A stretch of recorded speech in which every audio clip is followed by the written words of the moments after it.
Good morning. Welcome to another edition of Stand on Guard. I'm your host, David Crayden. Thank you so much for joining me today. It's September 14th, Saturday, September 14th, 2024. Are we going to make it through another weekend?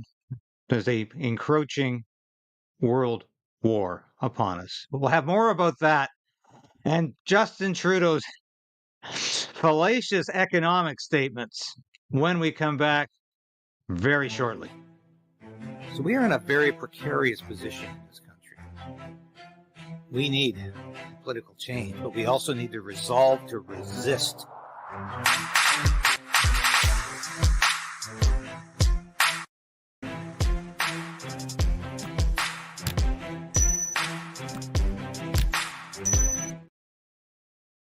Yes, as Sasha, my cat, always said, please like this broadcast. Thank you so much for yesterday's tremendous response. We're still responding to that.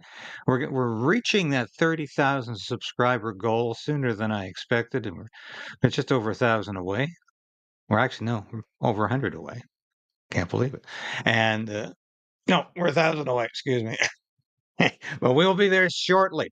So much to talk about today, and I hope you're having a great weekend.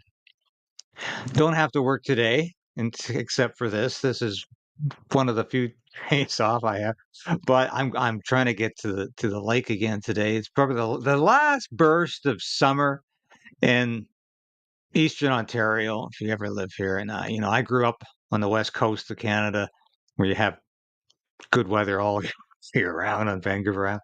This is the last blast of summer just before fall hits in late September. And it's really a nice, been a great week, and I hope to get out there. So I'm sure you don't want to hear about my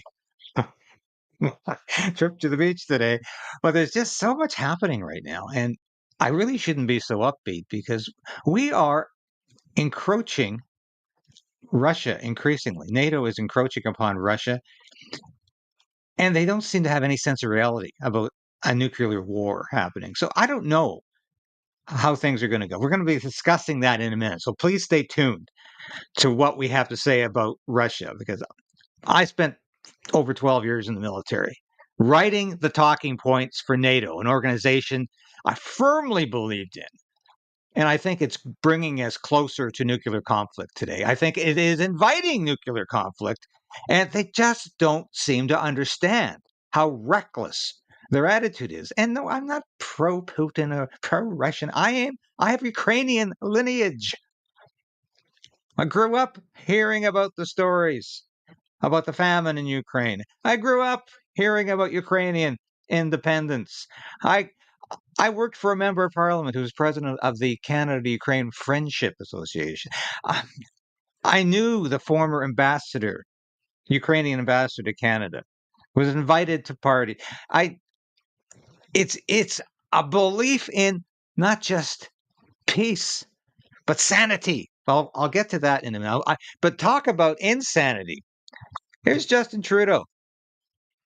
I'm not going anywhere, Justin says.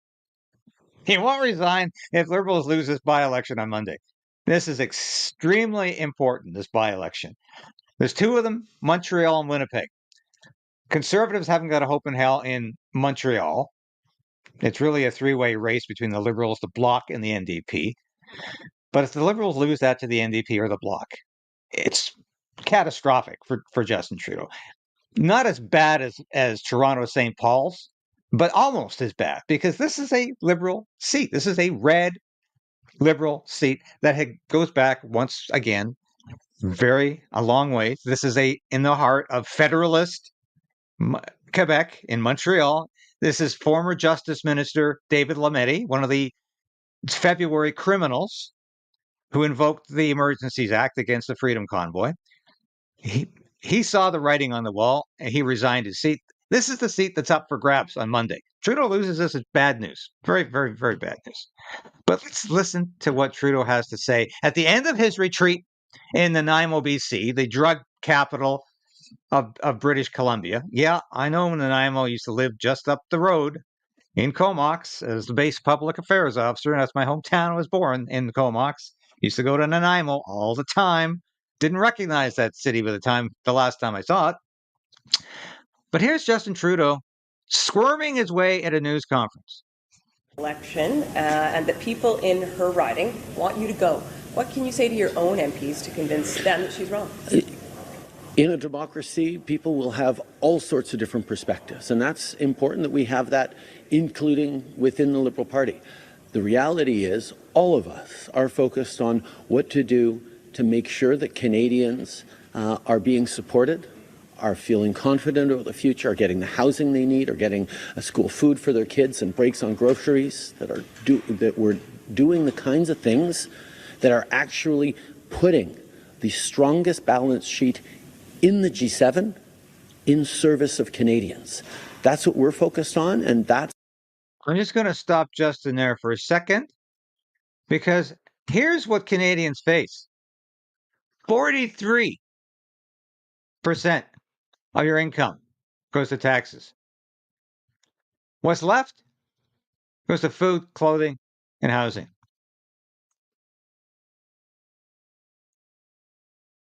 Trudeau is lying about us being number one in the G7 or the G20 because you know why? He doesn't factor in the pension funds that his government has been stealing. It's not real money. He's talking about money that doesn't, it's monopoly money because he thinks he can include the pension funds. They've been doing this for years. The Liberal governments are notorious for this, and Trudeau has been maximizing this deceit. I'll show you more in a minute. Let's get back to Trudeau's absolute fabrication. how we're going to get Canadians through this difficult moment. Hi, Mr. Prime Minister. I hope you'll take another question. So we were promised 10 minutes with you. Marika Walsh with the Globe and Mail. You were asked at the beginning about Alexander Mendez's comments, and you sort of responded with some of the things we've heard from you, things like slogans like confident. Okay, Alexander Mendez, of course, is the Liberal MP who said Justin's got to go, or I'm going to lose my seat. That's what it comes down to. But Trudeau, of course, just watch the look in his eyes, the vacant look, the vacuous expression. The man is completely out of touch with reality, and this response indicates just how far detached he is from reality. Canadians invest themselves. I'm not sure people really understand what that means. How do you convince people in sort of everyday language that you can actually win this election, given what people are hearing at the door, given what people are hearing from constituents, given what the polling shows? How do you actually keep them on board? Well, thank you, Marika, for asking me what it means to say that confident. Let's listen to this arrogant SOB. Thank you, Marika, for asking that question. I'm so glad. Thank you for asking that difficult question. It's very challenging, but I'll roll up my sleeves now and answer. Countries invest in themselves. Because that's the choice that we have made, and we've made it consistently since 2015, and it's more important now than it's ever been. Canada has one of the strongest balance sheets in the world, the lowest deficit, the lowest debt to GDP ratio amongst G7 nations, the highest per capita foreign investment in the G20. Companies around the world are investing their futures in Canada. Countries around the world are taking their money out of Canada because they see an economic decline and a potential economic catastrophe. We were the third largest country in the world for foreign direct investment just last year after the US and Brazil. People around the world are investing. Once again, let's have a look at these slides.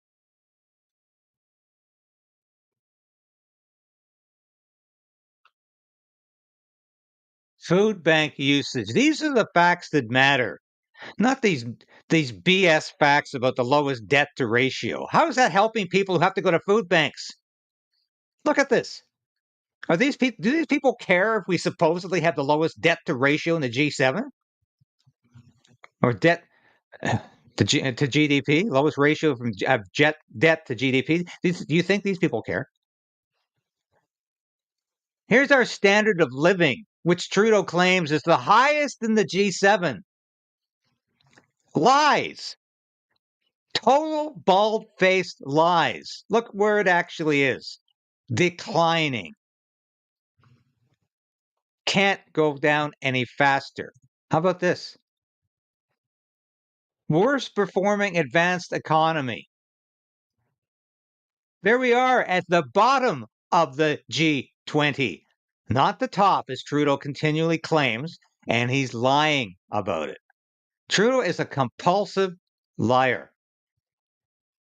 He can't tell the truth to save his life, and he's lying about this. In Canada, because they believe in Canadians, they believe in Canadian workers, they believe in the future we're building here. This government is doing the same thing. We are investing in the future of Canada by making sure kids have room in daycare so that their parents can get the jobs and careers that they want and that our economy needs them to do. We're investing in the kinds of resource economy that leads into the knowledge economy, whether it's leading the world. This is a word salad. Resource economy that leads to the knowledge economy, blah, blah, blah, blather. The point that Trudeau doesn't want to make is that the so-called green energy economy, which he's trying to talk about, but in a very vague way, leads to more jobs in the janitorial section of the economy. And I've said that repeatedly, and the Liberal government's admitted that. I have to find that memo. When I was with the Western Standard, I did a column on the fact the Liberal government admitted the new jobs created by the green economy are going to be largely in the janitorial sector. Cleaning toilets, that's where the new jobs are going to be. They're not going to replace oil patch jobs. This man is a compulsive liar. On electric vehicle supply chains. And we're leading the world in electric vehicle supply chains. Does Trudeau know that all of the major U.S. auto manufacturers are either cutting back or stopping the production of electric vehicles because nobody wants to buy them? Those are the facts Justin Trudeau does not want to tell you. Those are the facts Justin Trudeau cannot grapple with. I've written countless stories about this for the Post-Millennial. Electric vehicles are on the way out. Ford, GM, Chrysler, all the major auto manufacturers in the U.S. and increasingly those in Europe and in the Far East are cutting back or stopping production of electric vehicles. So get off your crap about this electric vehicle supply chain, which Canada has its grip on. You don't have a grip on reality. Or drawing in global investment in strong jobs of the future, we are stepping up and investing in our future. We believe in Canadians. The world believes in Canadians. You know who doesn't believe in Canadians? Pierre Poilievre. Because his... No, Pierre Poilievre does believe in Canadians. He doesn't believe your bald-faced lies anymore. And most Canadians don't. His answer to what do you do with the strongest economy in the strongest fiscal balance sheet in the world right now? Strongest fiscal balance sheet. I just showed you evidence that we are on number 21. Is you cut programs that Canadians need.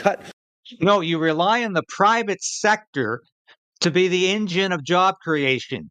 You don't rely on government to build housing. You don't rely on government to feed people. You don't rely on government as your solution. Government is always the problem. Ronald Reagan stated that over 40 years ago when he was running for president the first and second time. I say it again. Government is the problem. It's never the solution, especially when dingbats like this guy are in charge. The school food programs is going to save families $800 on grocery bills. You cut the spots in childcare that are allowing women to get back into... So you think your kid's eating $800 in lunch? This is just, he pulled that number from into the air. Workforce and build those careers they need. You cut the programs that are delivering for Canadians right when they need it. We have... I asked you yesterday in a poll, how many of you are benefiting from Trudeau's so-called dental care? 96% of you said, I'm not even eligible. So listen to this guy tout his dental care like it's another government solution. Nonsense. Absolute nonsense. Have the strongest macro balance sheet in the G7. We believe in putting that in service of Canadians by investing in them. And the answer the Conservatives are bringing forward is, oh no, we'll create growth and opportunities through cutting programs Canadians are relying on. That's the choice that people get to make in these upcoming by-elections. That's the choice people are going to make next year. And I can't wait to continue getting into it this fall with Pierre Poilievre, whose perspective is cuts are the only way forward. I can't listen anymore. Yeah, I hope he can just anticipate not just getting it on with Pierre Poilievre in the House of Commons during question period, but getting it on in a fall election. Because believe me, looks like that's increasingly apparent. Listen to how Trudeau reacted to Jagmeet Singh, basically pulling back on the carbon tax. And Climate Barbie weighs in too. You remember Climate Barbie? She's got a nice cushy job with the United Nations now, after being probably the first climate change minister in Canadian history.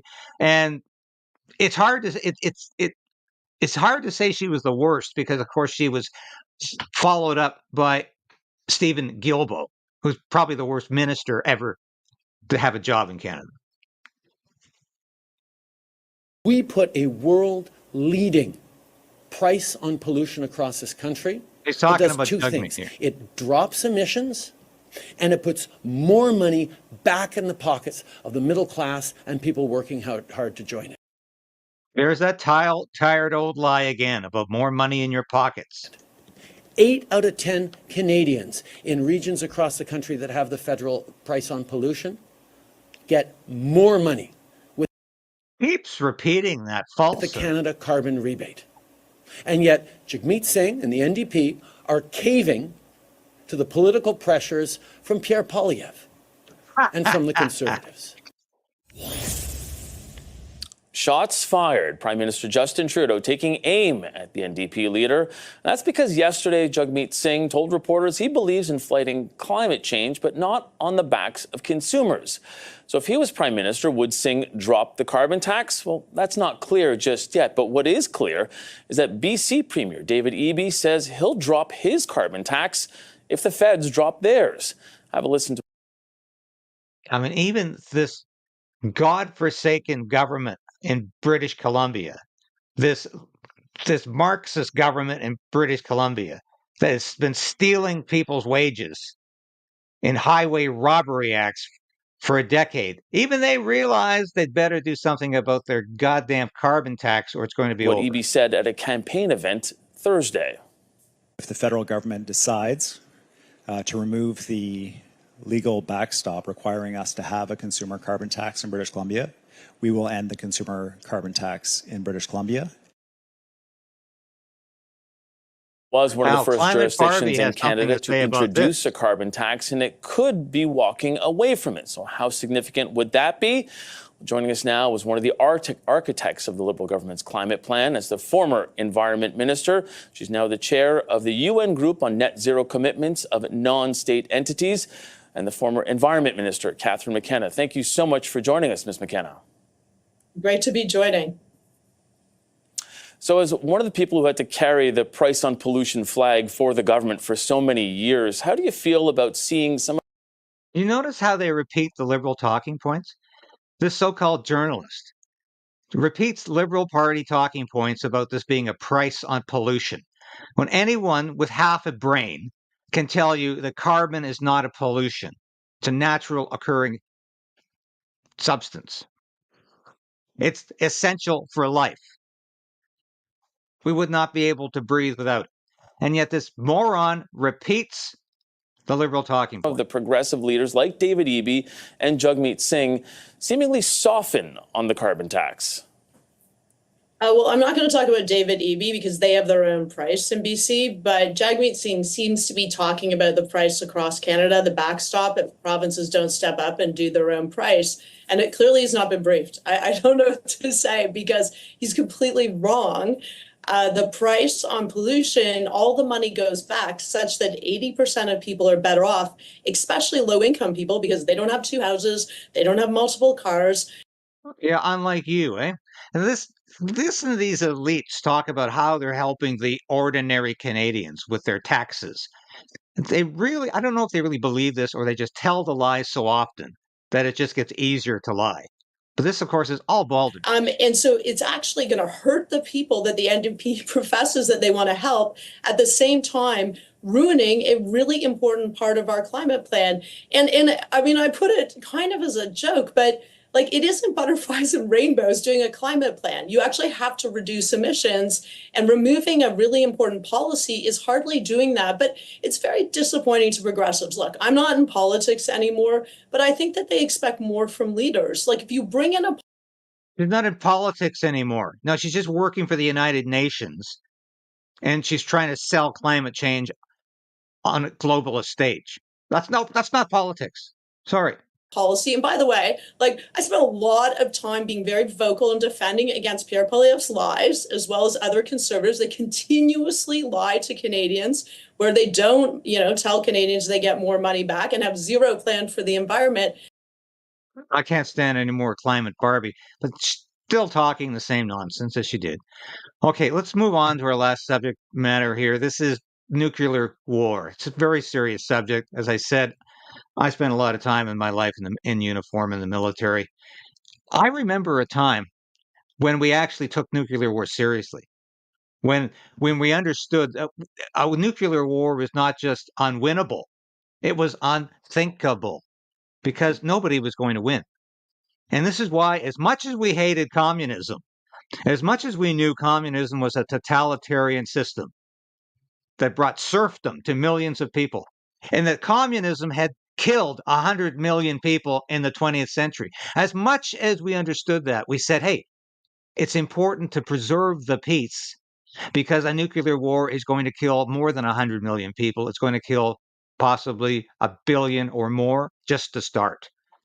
We understood that. This was not something we wanted to do. NATO no longer gets that. They no longer understand that. I don't know. Was it the COVID pandemic? Was it the legacy? Did their brains not survive this pandemic and the response we had to that pandemic? I ask you, what is wrong with these people's brains? Let's listen to warmonger Justin Trudeau spout forth about how this gutless little preening excuse for a human being wants to stand up to Russia on behalf of Ukraine and start a war. Allowed to invade and redraw lines on the map. And that's why Canada and others are unequivocal that Ukraine must win this war against Russia. And we will continue to be there to support Ukraine. And yes, Canada fully supports Ukraine using long-range weaponry to prevent and interdict Russia's continued ability to degrade Ukrainian civilian infrastructure, and mostly to kill innocent civilians in their unjust war. Now, this idiot doesn't know anything about the military. He knows nothing about military strategy. He vaguely understands NATO because he's been going to NATO conferences, but he thinks NATO has more to do with climate change than it does as an alliance, a military alliance system. He understands nothing. I think that's about.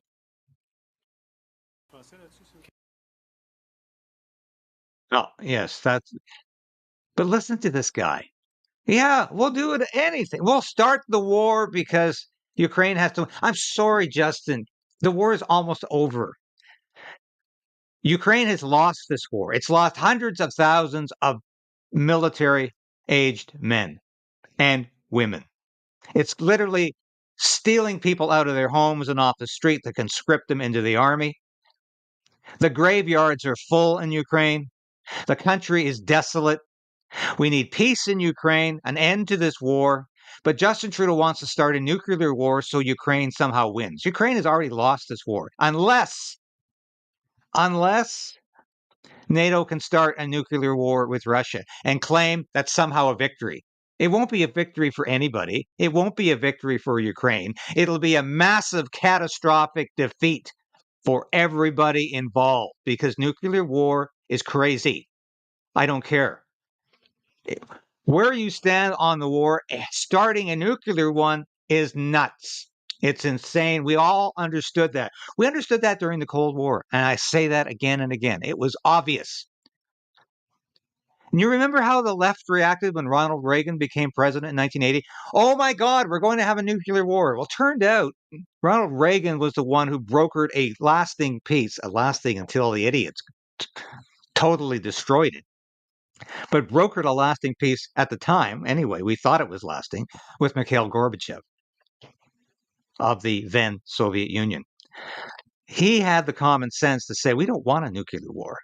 And I might disagree with these folks on some very basic issues, but one thing we can agree on is we don't want to destroy each other. We don't want to kill each other's populations and bomb each other back into the Stone Age. That's something they could agree on. But now the left can't get enough of war. The left can't get enough of the talk about nuclear war. Listen to what Vladimir Putin had to say. Значит, надо, да? Во-вторых, она так выразительно и изразительно смеется, что это говорит о том, что у нее все хорошо. Вот этот Трамп, он же ввел столько количества всяких ограничений и санкций в отношении России, сколько для него ни один президент раньше не вводил. А если у госпожи Харрис все хорошо, то, может быть, она воздержится от таких действий подобного рода. Или отменит их. В конечном итоге выбор за американским народом. Excuse the language here, even if it's in Russian. But Joe Biden is in London meeting with Herr Keir Starmer, the fascist prime minister of Great Britain, who wants to start a war with Russia.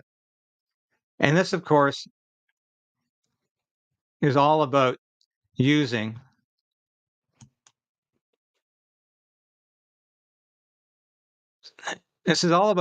British missiles to hit inside Russian territory. And these are the Storm Shadow missiles that can hit inside Russian territory. Now, think about this for a second. Okay, so if Britain attacks Russia, is that not a violation of Russian sovereignty by a NATO nation? Is that not a NATO nation declaring war on Russia? Does that not mean, according to Article 5, that all NATO nations are then at war with Russia? Because Russia will retaliate against Great Britain. So therefore, according to Article 5 of NATO's constitution, all NATO nations, including here in Canada, will be at war with Russia automatically. That's how this game works. That's how this military alliance works. That's how we got into the First World War, because the alliance system worked like dominoes. One country was at war, the other country automatically had to follow because they were all allied together in two different systems. We don't have the Warsaw Pact anymore. We just have Russia. But Russia has more nuclear weapons than any other country, and actually more than all NATO countries combined. So that's the game we're playing. And that's not a game. It is a goddamn catastrophe. We are leading because these jackasses, these idiots with no heads, with no minds, think they can just walk away from this. And Joe Biden, senile, demented Joe Biden, who used to understand this when he was a senator, that we don't want a nuclear war with Russia, says he's just not taking these threats from Vladimir Putin very seriously. What does it matter? He doesn't think it's very serious. And here they are meeting here. And there's Herr Keir Starmer. Prime Minister, have you asked for permission to fire Storm Shadow missiles on Russia? What about missiles? Should we be able to fire into Russia?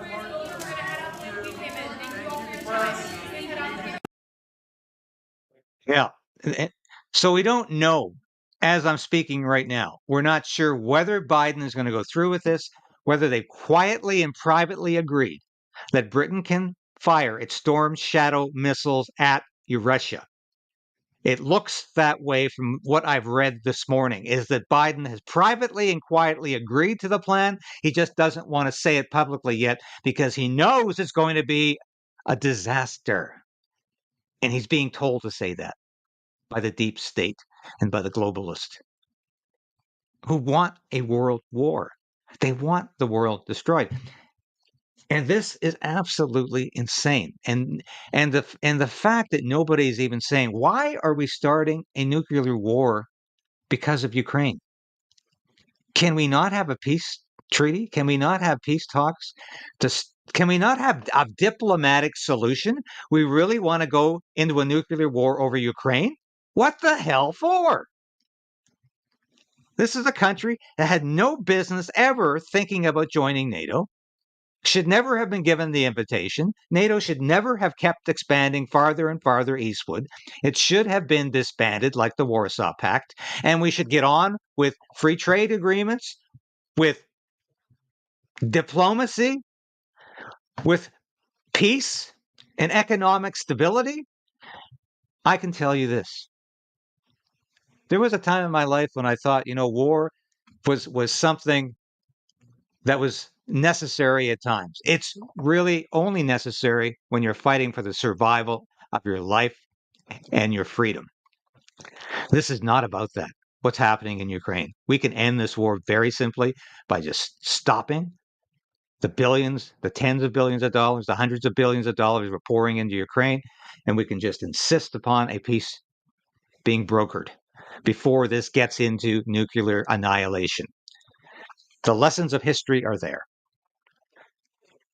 But war rarely ever brings the results and the consequences that the idiots in charge at the political table envision. It never happens the way they think it's going to happen. The end is never the result that they talk about.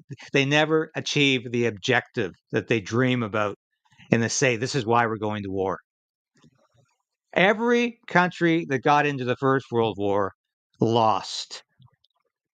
Probably with the exception of the United States, which got in late. Britain lost an empire. Germany was devastated. Austro-Hungary lost its empire. Russia lost its empire, got into a civil war shortly thereafter. France was impoverished and lost its empire within a generation. Nobody won from that war. What would the world look like today without having fought the First World War? Because there is no good reason to get into that war, and diplomacy could have solved that problem. It can solve the problem today, but the dunderheads at the political table, like Keir Starmer, Emmanuel Macron, and Joe Biden, and especially Justin Trudeau, haven't got a clue in their empty heads about how we need to stop this before the fire engulfs the whole world. That's my warning today. I hope we can get through this weekend. And I hope saner heads, wherever they may be, prevail in this situation. Because if there's anything I am for today, it's for sustaining the peace when it means a nuclear war otherwise. And that is, I say that based on a lifetime, not just in the military, but knowing how the military works and working on military matters. As a journalist and as a parliamentary staffer for many years. Thanks for watching today, folks. I hate to leave it on a negative note, but be vigilant, be vigilant, be careful, and be thoughtful. I'll be back again tomorrow. I'm going to be interviewing one of the chief participants in the million-person march, which is coming on this Friday.